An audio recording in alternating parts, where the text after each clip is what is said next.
Alaro 2021. Now, this is something slightly crazy, but hey, it's us at Benevista, so a certain dose of craziness is required. It's also something super exciting for us. So as you know, we're raised in Mallorca, and I personally live here in Sitges, south of Barcelona. With that, I want to say it's hot. Not only really hot in summer, but also springs are really hot here. And when it's hot, most people, Søren and I included, tend to like to drink cold things. So we drink more white wine or rosé in summer and spring and autumn. There's basically like one long season from March until November, that's called summer, and then a couple of months of winter. But we wanted to produce a red wine for all of those summer months, right?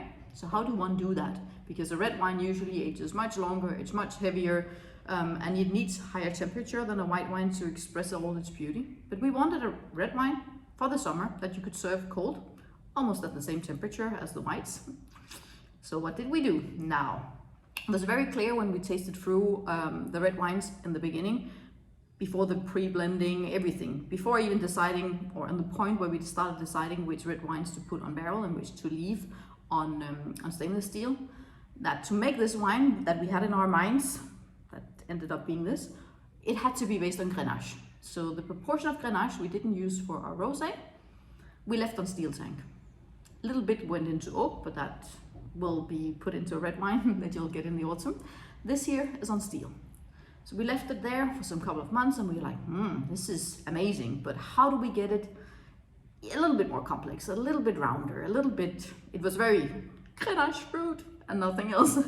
So first we thought, let's try to taste with a little bit of Syrah from a barrel in. I don't know. For some reason you think Grenache and Syrah because it's an obvious blend from so many other places around in the world, especially the Rhone Valley. But it didn't work. Then we tried with some Merlot.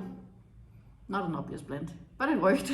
So in here we have a little bit of Merlot from a barrel where it's only been for like 3 or 4 months really. So I mean, tiny proportion of Merlot, 10%, but for 3 or 4 months in barrel. So not really much to speak about.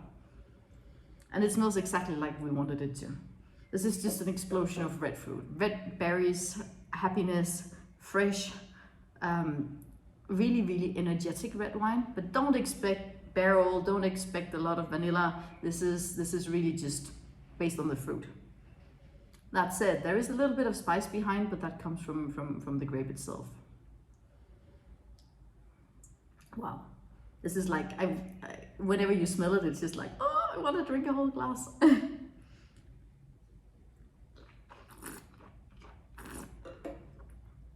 It is so good. Again, look at my glass here. It is served directly from the fridge because you sit here and it's warm. And if it was a normal time and not a tasting video, then this here would be in the glass for, I don't know, 15, 20, 25 minutes and it would heat up. So it is definitely this dynamic, fresh red wine that you could drink when you wanted to have a glass of white wine, but felt more like a red wine, if that makes sense. So a glass without food. This is also the perfect wine to go with anything tapas, apéro style, sausages, cheeses, whenever you just put a bit of food together because you are, you know, you feel like nibbling and you want to have a glass of red wine, but it's damn hot, then this is your perfect solution. But again, don't expect a red wine like our other red wines because this is something very, very different, but it has very much its place and it has its purpose, and that we like at Benevista.